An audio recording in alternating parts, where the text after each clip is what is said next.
Totally.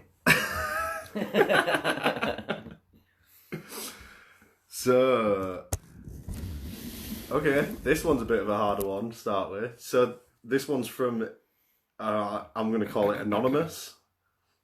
So there are lots of different levels of acro duos. I'm wondering how you would price different levels and what sort of method you would use to differentiate between the advanced and the less advanced. And is it just about tricks, presentation, or just being able to ask for the price you want? Ooh. So, for starters, like, a trick doesn't get you more money. There isn't a list of tricks and how much you can charge if a certain trick is in an act. It really does depend on the client that you're landing. Yeah, if it's a corporate client, it's different to if you're doing a community event or anything like that. Yeah, you price yourself accordingly to the actual event. So there is no set price for a set level. But I guess you can bring that to any industry or any circus, that the better people should just charge more, but you've got to make it obvious that you should be charging more. So say if you're really amazing, but you've got a crap promo video, the client's only seeing that promo video, so they're not actually seeing if you're actually better. Oh, let there be light. And so yeah, I don't know.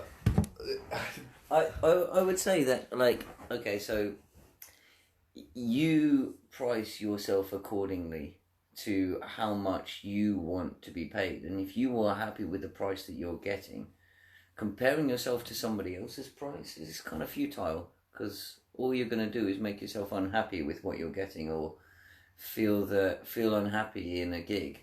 Yeah. If you don't like the price, don't take the gig. Yeah, that's the best advice you could ever get. Yeah, it's like as a duo, we work in a really weird price range. Some of our gigs are upwards of £1,500. Other gigs just that we want to do 150 quid for a duo. Yeah. And if people are saying we're corrupting the market by doing that, we're not. It's just a different style of event. You're never going to charge £1,500 to a cabaret. Mm-hmm. So, have we actually had... Focus it on your face, because I can't stare at you. That's why we put the lights on. There we go, you see. Now you can see our lovely faces. Alright, let's have a look at it, see if we've had any comments. Just everyone telling it that it's working. Ailey, we've only just seen your comment, but that's because we've only just started actually looking. So anyone that has any questions, like, throw them at us. Otherwise, we're just going to be going through a list that we were sent in before. So anything you want to hear from the wonderful Kris Madden. Oh, sorry, I left him outside. So next thing. How do you know when you're qualified to be a performer? So when people clap, that's a good indication. Yeah, if people are not clapping, start practicing. Yeah, and good enough to be a performer. Yeah, so, performing something and doing something are actually very, very different things. When you have the ability to look your audience square in the eye and keep doing what you're doing, then you are actively performing it. There's a difference between just doing something. Yeah, just doing the skill and being able to engage. Yeah, exactly. Whereas there's a lot of different... I mean, the whole clapping thing, though, there is that difference. If you don't know how to ask for an applause from an audience, you'll never get it. If you don't give them a chance to applaud, you'll never get it. But that's something you would learn from, just keep on doing it. You figure out, oh, why did they clap there and not there? And that's because you gave them a chance. You gave them a reason to clap. Yeah. In terms of, like, actually being skilled enough, I started performing... My first paid performance was probably a year, maybe 2, after I started training. What were yours? Well, I went straight in. Before you even had a skill. So I'd only been in drama school for a few months by the time I started getting my first professional gigs. Yeah. The first thing I ever really did for a paid performance was produce a full show with an ensemble of 10 and sold out 3 nights in a venue. And that was the first thing I did, and that was literally my second year of college. Yeah. So that's right in the deep end, right? Yeah. So we got questions coming in. An unpaid gig for a charity event, very high profile, so potentially good exposure. Abroad and all expenses covered, but it's unpaid. Would you take it? Is it terrible if you take it? I would not take it because I know from working in this industry, charities have a fuck ton of money. Like, charities are your biggest client. And often my tactic with charities, when they say, yes, but it's a charity event, and you say, okay, well, are the caterers being paid? They go, well, yes, of course, they're supplying food. And and are the events organisers being paid? Yes, of course they are, because they're doing lots of work.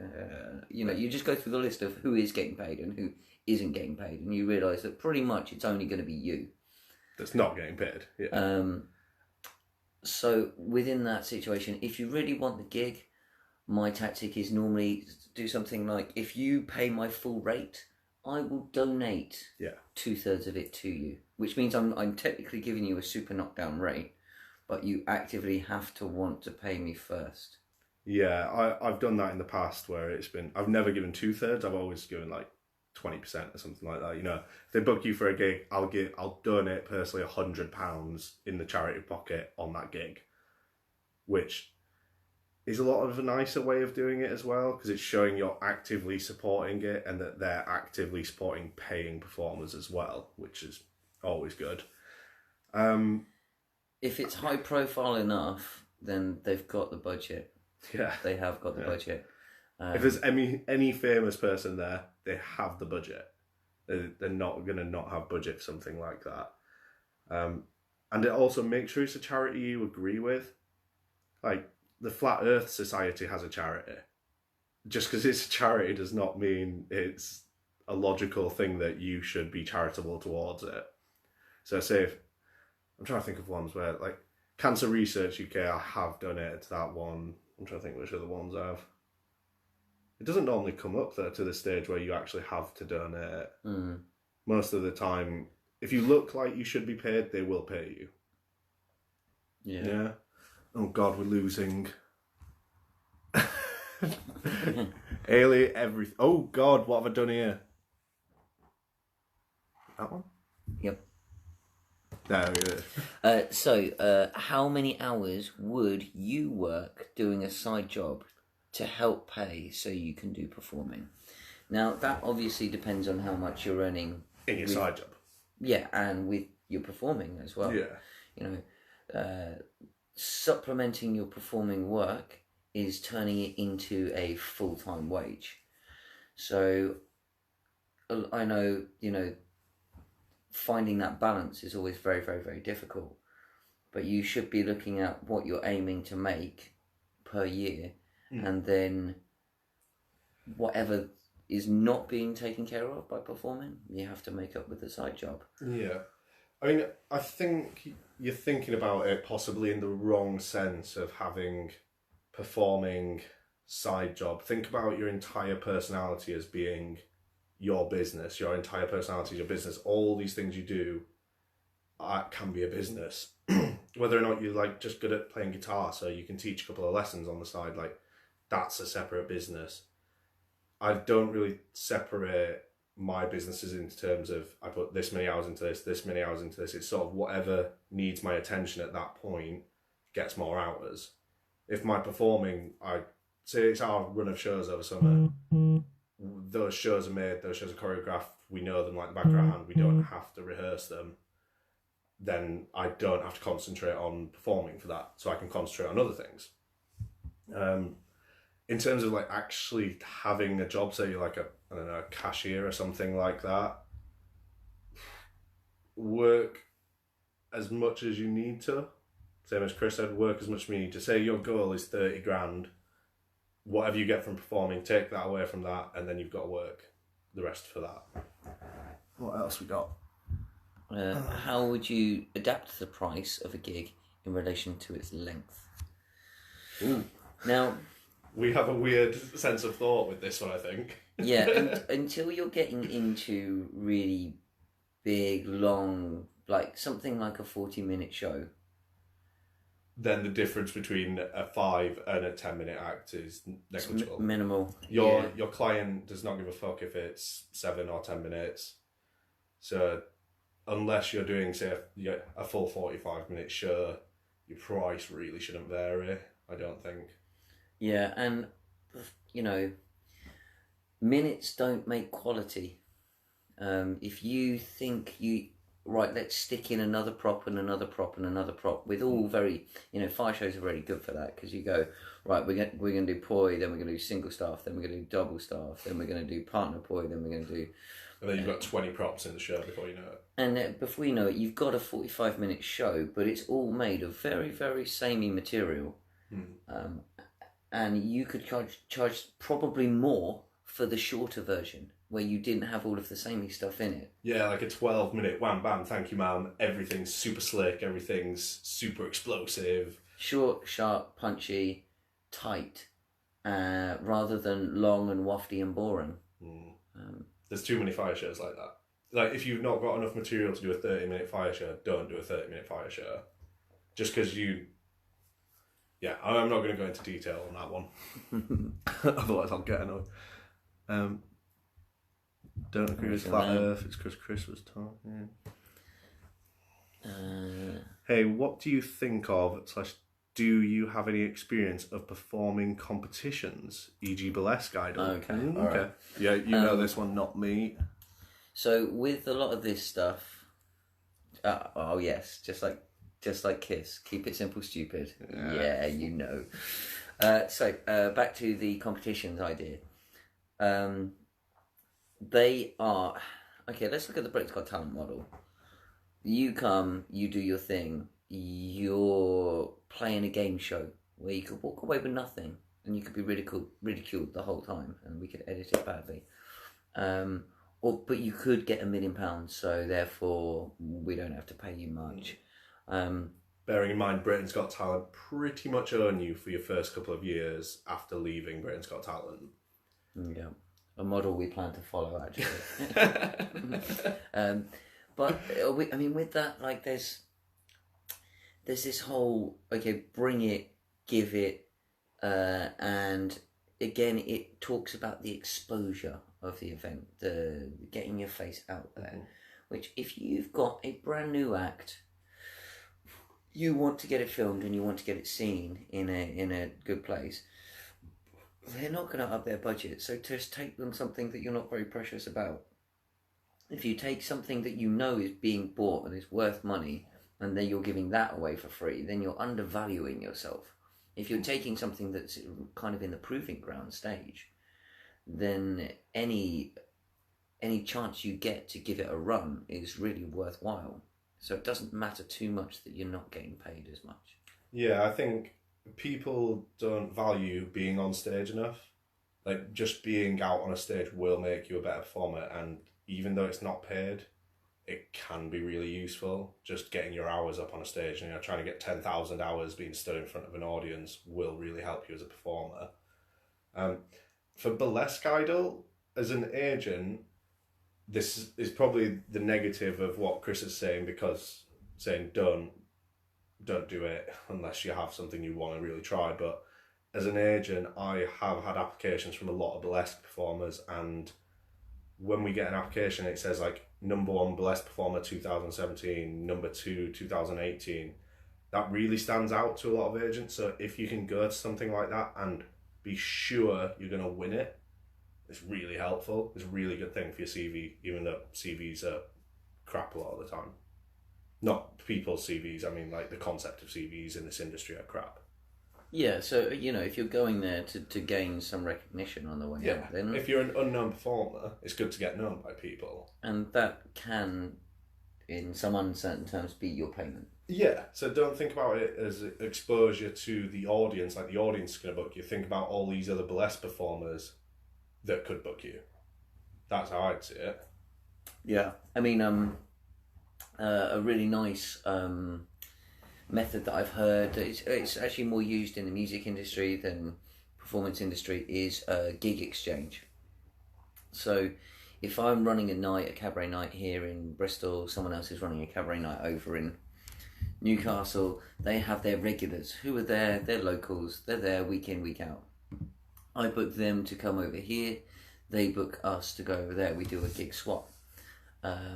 What that does is that brings a little bit more variety to what we are presenting, gives them a chance to come and network with other people down here, you get to know them, then you get to go up there and you get to put your face out a little bit more.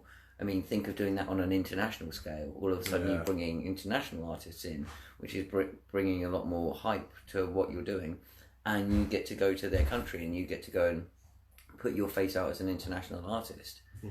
You know, having that potential exchange between you can be very, very profitable.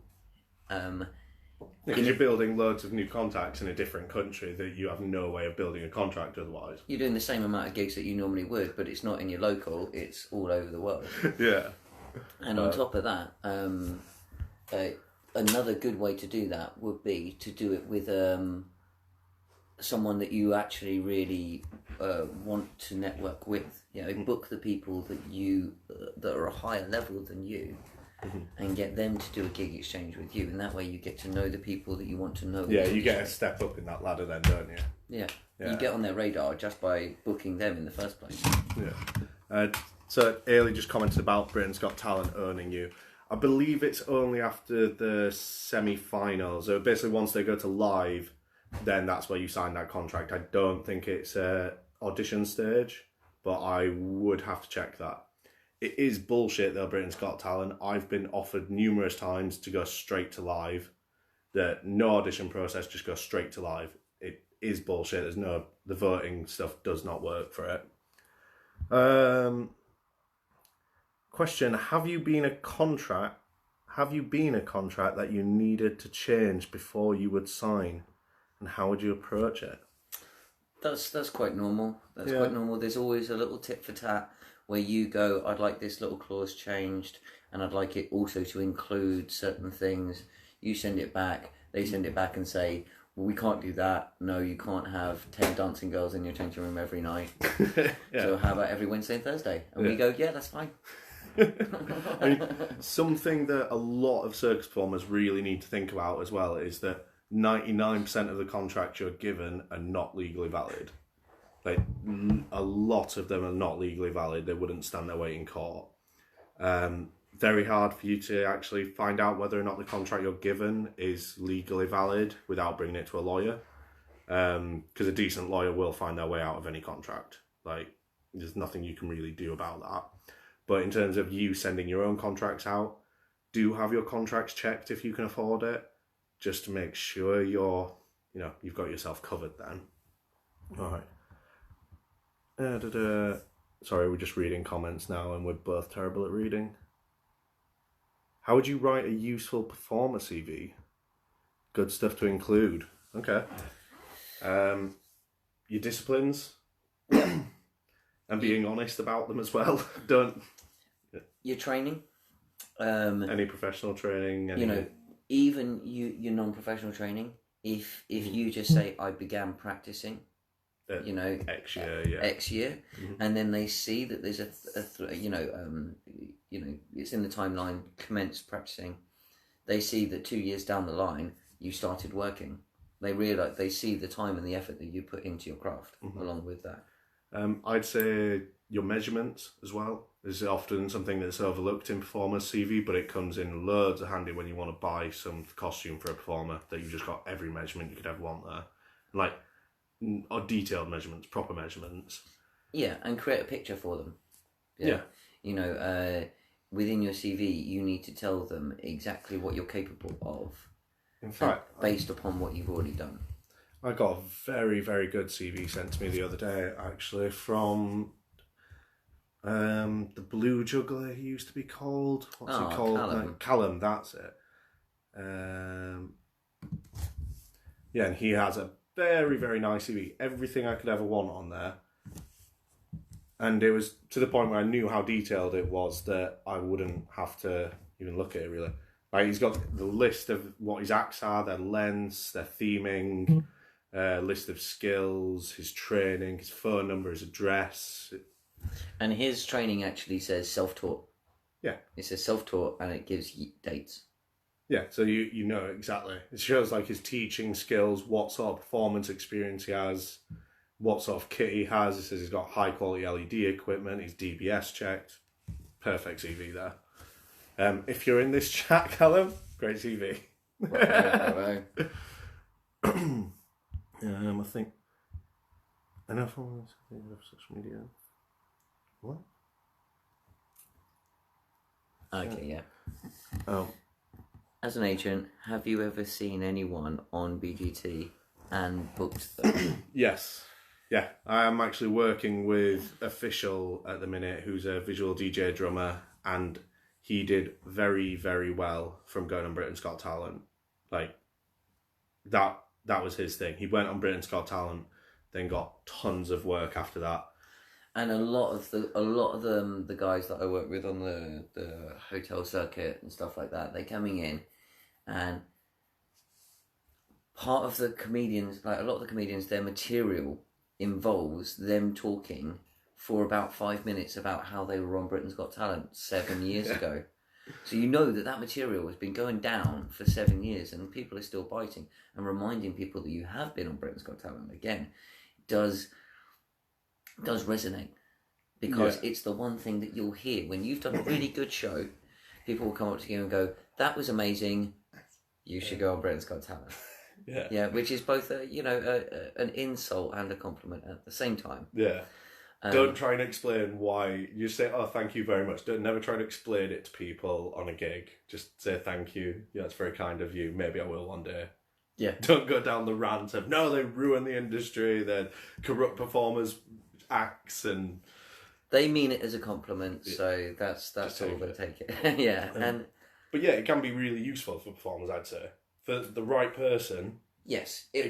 It's a launch pad. It is a massive launch pad. But that's only if you really need that, and not only that, but you think you've really got what they want. Yeah. If you're BGT marketable, it will do wonders for you. Mm-hmm. If you're not BGT marketable when you go in there, they're going to tear you a new one. They're going to make you a bad video. They're going to buzz you off, and you're not even actually going to get any good footage from it, because all your footage is going to be... Yeah. You need to be exactly what they want to get anything out of it. Otherwise, they will destroy you. We know people who they've done it to. Yeah, and regardless of the country as well. It's a formula, it's a program. So Ukraine's Got Talent isn't any different. Neither is Asia's Got Talent. Neither is India's Got Talent. Okay, I got one before of the talking about the pros and cons versus going to circus school versus going to private classes, which I guess is exactly the difference here. I went to circus school. Kris is completely self-taught. Mm-hmm. So do you want to start? All right. Yeah, okay. go on. So being self-taught is a long, hard slog, and it's the true path of the amateur. Yeah, the true meaning of amateur is for the love. So you start as someone who's just a little bit obsessed, and you just keep on trucking and keep on trucking. And sometimes, for a lot of people, it doesn't necessarily even come with a design to be a performer in the first place. They just fall so in love with something, they do it to the nth degree, and they end up in a position where everyone says, "You should do that on stage, I'll book you." Yeah, I guess that's the difference with self-performing, is it's generally the more obsessive people who learn a skill to the 10th degree, and then they get good enough to throw it on a stage. I think it's quite hard if you set out to be a performer and you're trying to be a performer from day one and learning your skills as you go along. I think that's a difficult road for people. The one thing I will say about circus school is there's a melting pot of skills, ideas, and bits and pieces. You can go to a circus school and spend your whole time doing acrobasing, but you will know some aerial technique by the time you leave. Mm-hmm. Because you spend so much time training next to aerialists and hear them talking like meet hook, and you subconsciously absorb all of these things from the people surrounding you. you start to then fuse some of the ideas that you see. It's being around people is very motivating. Yeah, lots of motivating people in the same room makes you all better. Like the juggling class at Circus Media my year was great for that because everyone would just juggle non-stop for an hour. Very few words were ever spoken in those classes, but that's because everyone was just getting on with their shit, just keeping pummeling along. For me, I think circus school is useful in the sense that it gives you 3 years where you don't have to worry about your bank balance. If you can get full maintenance, loan maintenance grant and everything like that from Circus Media, then you're great. You're sorted for, Circus Media or National Circus Arts, whatever school. If you can get that, you're sorted for 3 years, so you don't have to worry about it. And I think that's really useful. It's 3 years of training without having to worry about it. That's all I can say, really. But you've got to treat it like training. Don't treat it as, you're at your normal university where you can do 3 hours a day. Treat it like you're training. You're really passionate about it. So we've just had another one from Lauren. Oh, God, this is a long one, Lauren. What do you mainly look for in a promo video? Skills, stage presence, costume, location, musicality, personality, a well-edited video, or all of the above? Okay, we'll just do that one first, and then we'll go to the rest of that question, because this is... Okay, yeah. So, I mean, short, sharp, slick, yeah? And a little bit of the wow. Yeah, a little... Something that makes it different to all the other promos. But I think everything is important. The more effort you put into your costume, the location, the musicality, the more effort you put into everything, the better the end product is. And you want that end product to be as good as possible. I would say a banging videographer is the best investment for a video. Since we've started working with our videographer, all our quality of our videos just went up a notch straight away. And all the sales off the back of those videos, it gets much easier because you don't have to send a video along with an apology saying, this wasn't in the video. It was a bit of a low, it was a bit of a dark day and the quality on the video is not great. If you have to send a video and an apology, I've made it much better now. It's a little bit different. Don't send the video in the first place then. Yeah. I would say skill is important for an agency. An agent who knows the industry. Skill is important for them to see. Skill is not important for the end client. No. End client has no idea the difference between a back walkover and a back tuck, or 5 club juggling and 3 club juggling. They have no clue of the difference. But to your agent, to be impressive to your agent, yes, you do want to showcase some skill in there. But that could just be 3 really hard tricks that they don't see in many videos, and that shows you straight away, I'm this good. And personally, I believe in the less is more. I really believe in keep them wanting. If you give them just a little tidbit of what it could be and then rip it away before, then you leave them going, I'm going to book it because I want to find out what it does. If on its own you give here's a full run of my routine, including the bow, including the person talking me on and stuff like that, then they're going to get bored, everything. And there's no surprise. There's no incentive because you've given it all away on a plate. Yeah, sorry. I have full runs of some of my acts, and I so rarely send them out. If someone even asks for a full run of my acts, I don't just go, yeah, here you go. I say, why? What is it about the act? But I don't want people to watch the full run because then there's always something they haven't seen by the time they get to the actual show. Full videos as well can kill expectations because stuff doesn't look as good in video as it does in real life. And I think that can cause issue. So there was a next bit. How do you know your videographer is always going to deliver what you're dreaming? You don't. Really don't. So look, a videographer will make a video in their style. Mm-hmm. Even if they're quite versatile and you say try and make it in what I'm creating, they're going to do their interpretation, and there's nothing you can do to stop that. So you have to look at the style of the videographer and see if you like that style. Yeah, I think I was lucky when we first started working with our videographer. It was his first ever paid job, and that's how long I've been working with this guy. And I could sort of direct him when he first did the edit for me, my first ever video with him. I could direct him through it. We sat there and edited it together, and that was really helpful. If your videographer's never done any circus stuff before, I would say trying to do something like that is really helpful. But you really don't know. You really risk it. Try and get someone who's got experience in circus videos, maybe. What else is on that? Do you look for event performance footage from hired location, or would you take the VOD, for 2 events? Okay, so a live video or a staged promo? Live video is really hard to do. Like 90% of videographers hate it because they can't get in close, they can't redo shots, they can't do everything they want to. So videographers hate it, and your video will come out worse if it's done from live footage. But live shots are amazing. Yes, live shots and look great. I also I love a staged slick promo.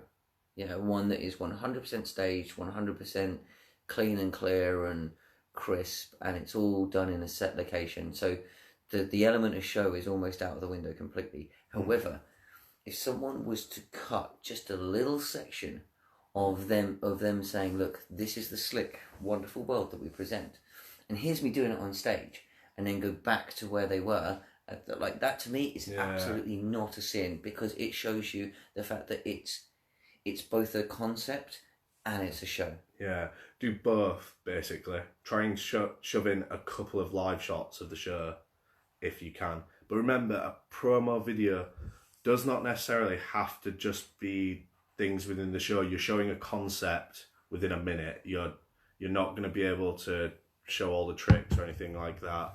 You've just got to give the feel for the show. You've got to give what sort of experience an audience is going to get in a minute.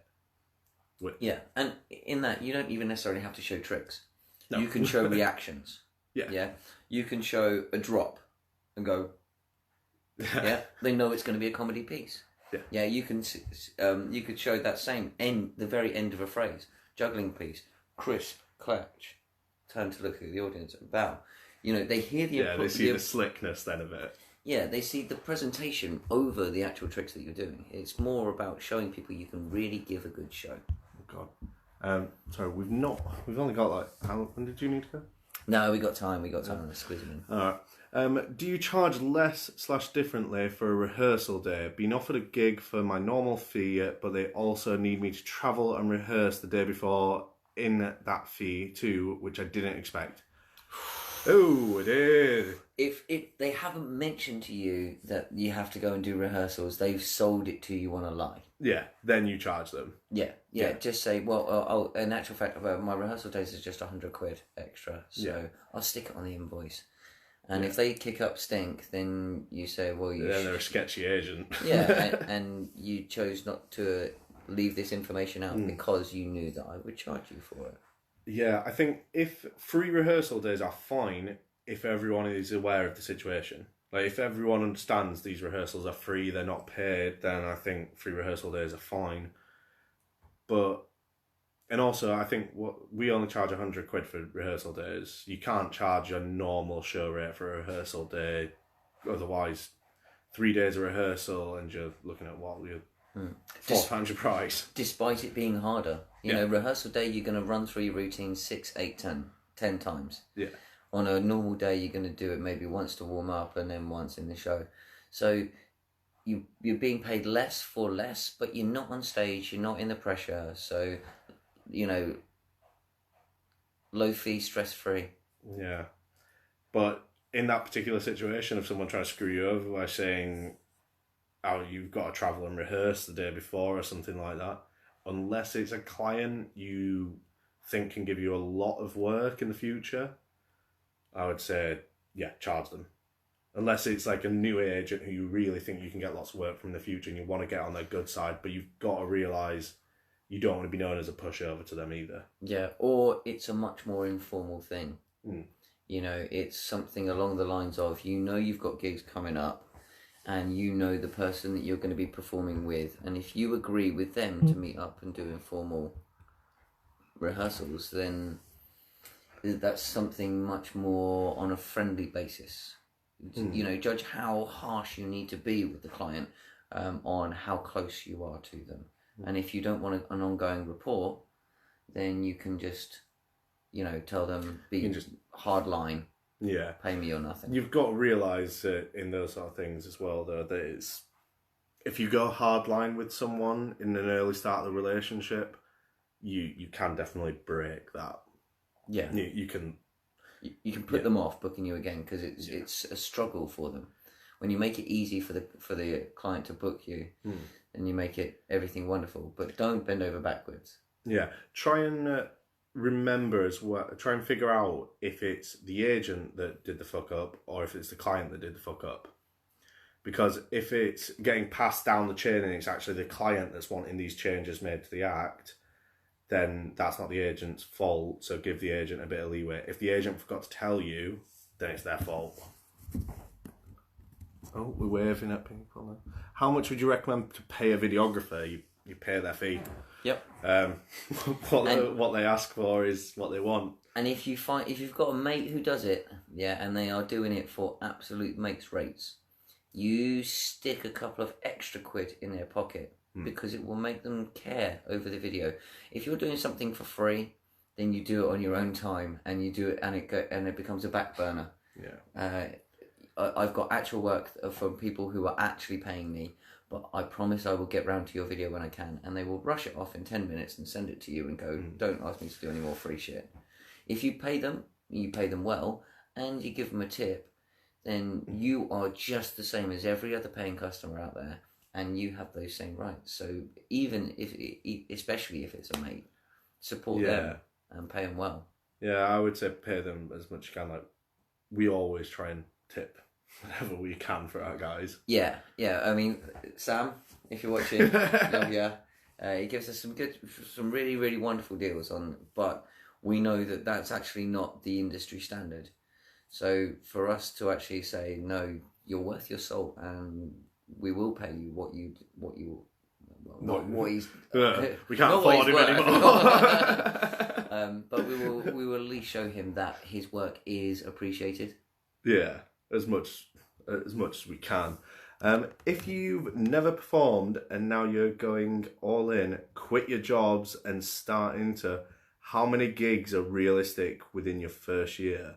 Okay, you're thinking about that in the wrong path straight away. Mm-hmm. You do not quit your job until you have the gigs in, 100%. Yeah, they take over. Yeah, they get to a point where you're missing so much work that your boss goes, "Get out." Yeah, you want to be fired essentially from your job because you're concentrating so much on your performance work. So, I literally just put a post in the group the other day about I put one in the group the other day about this exact subject, and essentially you want to work your arse off through October to May, and during that period you book out May to September. May to September is the busiest time of the year for 90% of performers. You fully book that entire period, then you quit your job in May, and then you've got this 6-month period where you're performing every single day to get your shit together. And how many gigs now? So that comes round to looking at your calendar. Yeah, that's looking at like what time frame you're going for. Because, you know, if we look at the performer year, you've got your New Year's Eve booking, a little bit of a respite, and then you get your February, your Valentine's Day, into Easter, into the bank holiday period that we're in at the moment, where it's the May, where everything starts to ramp up this month. There's a bank holiday every other weekend, and all of a sudden you realise that there are these opportunities when people are doing things. Then you get into your summer. Then you go through and you get your October-y Festival of Lights. Well, you get your Freshers season at like the end of September. Then you're going into your Festival of Light, then your Halloween, your bank, your fireworks night, then into your Christmas contracts and your background again. So you can pitch what you want depending on what time of year you want it. You know, if you know that your supplementary employment is going to round up nice and early around Christmas, you go, right, okay, well, let's aim for Christmas. Let's stick a load of work in there. I would say the problem with Christmas is though that you get your dead season in January, February. And that would really dishearten a new performer. If you left in November because you got a Christmas contract and then you came to January, February and you're stuffed for money, you're going to want to crawl back to that job pretty quickly. A lot of performers don't do this. They don't set money aside for that period. They don't realise. Just don't expect any gig. Yeah. If you expect to have zero money in January and February, you're always going to be better off. Like, just put money aside, put money in that savings for when that period comes around, and then you're way less stressed about it when it happens. Or have a really good Christmas and then realise you've got no money till March and lose some weight. We'll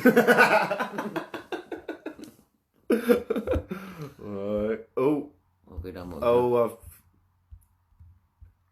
I'm waving. Oh, Callum's actually coming. You got a banging CV, Callum. Well done, Callum. So, do you create some acts for the seasons? Well, I mean, that actually ties in really nicely because, you make the costume, the act, the promotion, everything like that based upon where you want to sell it. Yeah, so it depends on, is this an Easter show? It's a bit cold in here. Is it an Easter show? So have you got a white rabbit or anything like that? Is it a Halloween act? Don't expect your act to go out all year round unless you've got a very good act that is very generic. Yeah. John Godbolt, who sat in the other room probably listening to us chat on this, he has a tree walkabout act. Who's watching it, actually. He has a tree walkabout act that is perfect for that because it's so generic that it can go out to pretty much any event all year round. It can be themed so easily. So you need to make acts that are either going to fit every single theme throughout the year, or you need to make different acts for each theme. Yeah, take Lost Chaos. They have the polar bear. Yeah, they have a polar bear and they have a dinosaur. Yeah, one is summer and one is winter. And what's more, they're so obviously set within those seasons that they will be booked forever. It's like booked a year in advance at that point, isn't it? So yeah, you make something that's quintessentially winter and it will go out every winter and it will keep going out every winter. You make something that's quintessentially Easter and you know exactly when the calls are going to come through. So don't expect your White Rabbit walkabout act to go out for anything other than Alice in Wonderland or Easter. Yeah, if you get booked on Halloween, panic. Okay. We've got no more questions. Someone throw a question at us before we leave. We are getting some nice praise on our advice. That's very complimentary. I would like to go back to the how many jobs do you expect to get in the first year? Okay, yeah. Because, I mean, yes, you can look at your calendar and you can look at like how many bank holidays are there. If I aim to just have a bank holiday every bank holiday, I know I've got X amount of dates. I think it will probably come to at least 2 a month. I would. Maybe 2 a month. Is... if you add in like your bank holidays and your Easters and your all your bits and bobs, like if you are getting 2 gigs a month, you're doing all right. You are doing okay. Yeah, I mean you're pulling in maybe half a full-time job on 2 good shows a month. Not how much you're thinking of paying them. You see him just doing the maths there. I could pay them 125 each time and they've made 250. No, you're getting a proper full day rate. You're getting your 350. And then he was like, I'll pay everyone 350 from now on. It doesn't matter what you're acting. So I'm just having a nosy at my calendar from donkeys years ago because I've been using Gmail for that long. Oh God, you can see. Okay, let's have a look at July then for a little example. 1, 2, 3, 4, 5, 6, 8, 9, 10, 11, 12. So I got 12 jobs in July. My first real year of performing. I mean, I messed about with it before, but 12 jobs in July. And July is peak season for me and was peak season for me. I can now in July I can easily do 31 days back to back. But yeah, back then that was 12 jobs, and that was also when I started an agency too. So I had a lot of direct clients. So I reckon as a performer, you could probably say, yeah, half that for your peaks. Yeah. So, let's see. God. Tips on sourcing direct clients. Don't bother. It's hard. Yeah, I mean, sourcing direct clients means putting a signpost in the road that allows them to start coming to you. Mm-hmm. You can't go to a client and put the idea in their head. You can't actively do that yourself. You can just leave the signposts in the most prominent places and hope that people are slowly funneled your way. The thing is with direct clients as well is you are never, as a performer, you will never get the biggest direct clients. The big companies do not go to direct performers. They go to an events company. Then after the events company hire an entertainment agency. That then goes to a smaller entertainment agency, which goes to you. That's the route it goes for big clients. So I mean, you can get plenty of you can get wedding venues on your side. You can get councils on your side. You can get fairs on your side, like summer fates and all that thing. You can do all that and get all those on your side, which is a case of picking up the phone and making a friend. Like, that's Yep. it. That's, I mean, I could talk about how to source a direct client for 3 hours, but to boil it down, you need a mate in there. You need your foot in the door. Yeah, or you need to have been on the scene long enough that you've been to that venue 100 times, and do you know what? You know the manager and you get on quite well, and they keep you in mind. That word of mouth is the best marketing that can ever be done. Mm-hmm. And knowing the right people in the right places is going to bring those direct, because someone asks someone and they say, oh no, I know a guy.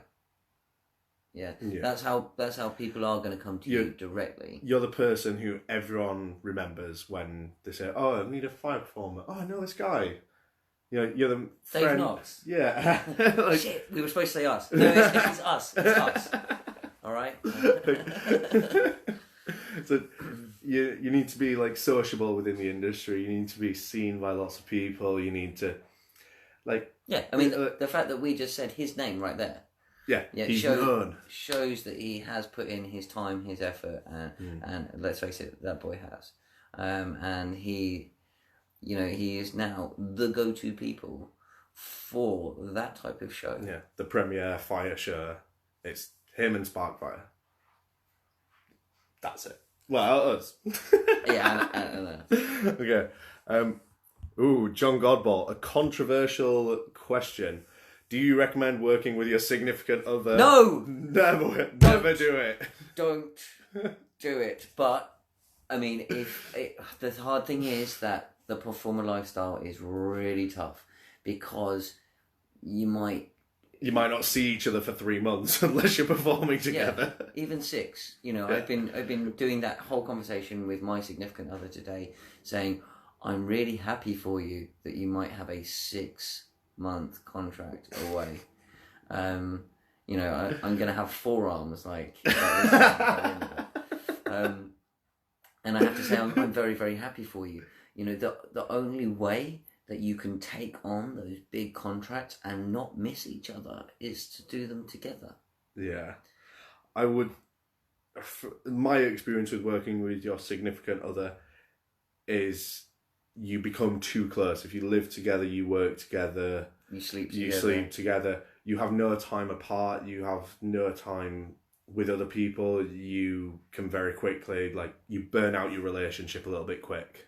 You don't have that longing to see each other anymore. You get angry at each other when one person can't do a fucking trick in a routine, which should not be how partners are with each other. Yeah, and you're always willing to be a little bit meaner to your partner. No, just fucking get. Yeah, you never say that to another person in a rehearsal. You would never say that. But because it's the other person, you know that you can get. You know how to get to them.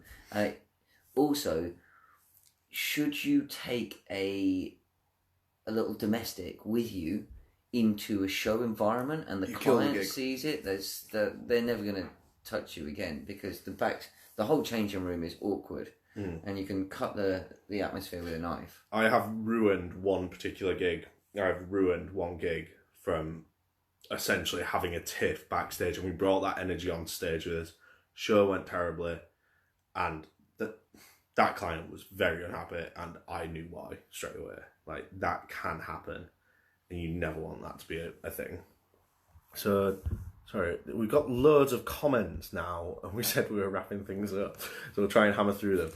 Josh, you said how to price your gigs and how much you have to earn. Add 20% a year. When do you stop? You never stop. Never stop. You add 20% until you're earning $5,000 a show, which there are people earning that sort of money. Mm-hmm. Easily. Yep, cruise ship, $3,000 a night, standard. Yeah. You stop when all of a sudden you're not getting bookings no more.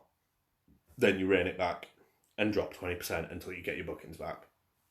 Like, quick and simple answer to that. Yeah. So my price is now going up to $5. And a blowy.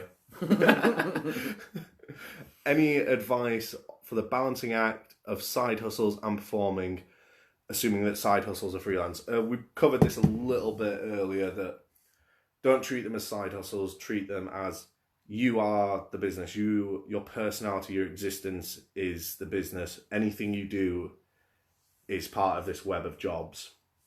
So performing is one strand of this web. Your guitar playing, your tuition, costume making, your website designing. They're all strands of this that when you get to a certain stage, you can get paid for these strands. Like, each one of your skills you have, you can get paid for once you get to a certain level. So I don't like to balance them. I let them act naturally. Like, if someone gives me a call and asks, I need this fire prop, I need it building by next week, I'm like, okay, I may be busy, but can I fit in an extra fire prop? Yeah, I can go to sleep at 2 a.m. that night. My neighbours will hate me for angle grinding at midnight, but I can do it. So don't try to balance it. Let it happen naturally. Whatever's the most popular will naturally take more of your time. Yeah, and, by side hustle, on the very nature of it, shows that it's not the primary. It's something that you're doing to supplement the thing that you do as the primary. Now, your performing can be your side hustle. Mm-hmm. It doesn't... To be a professional performer, you just have to be paid. Yeah. So if you're doing one gig in a blue moon, and do you know what? You're actually all of your other ways of income are working so strong that taking time and effort away from them to do performing is going to be to their detriment. And keep doing them, keep making the money, and therefore that you can pick and choose the gigs that you want. It's very liberating to get to a point where either you earn enough money that you don't have to take every 20 quid job that you find, or that you have enough income from other avenues that you don't have to take every job that comes your way, because sometimes the conditions aren't right, the location isn't right. It would be a real hassle to try and take it on. If you can take it or leave it, that's a very privileged position to be in. Yeah, I think the first time you ever turn down a gig for not the pay, but the concept of the event, like there's something that's just not quite sitting right with you on it. The first time you turn something down like that is when you get to this certain level where you become all of a sudden very privileged, a very lucky performer. The day I turned down Cirque du Soleil was my proudest moment ever. I rang my mum straight away. Guess who I just turned down? She said, "You're a fucking idiot." Most would agree. So working with you. Oh, sorry, that's just Ailey backing us up on it being tough working with your significant other because of the amount of time you be careful what you're writing there, Ailey, because your significant other is also going to read this. We love you, Kris. I can't believe we didn't have no trolling from Cookie. Okay, guys, that's it. I think the questions have stopped. So thank you very much, guys. Yeah, it has been our absolute pleasure to rant at you like we actually know everything that goes on. Like, we're just giving you our experiences. Yeah, we're just using our brains to make up words. Don't take anything we say as a deathly fact. Gospel, yeah. Yeah, we can always be corrected on something, and that's the best way to be. Cool. Thank you very much, guys. His name is Kris. And his name is Josh. And we've been the Two Cheeky Monkeys. The way that is built into our brains is disgusting. Thanks, guys. Bye.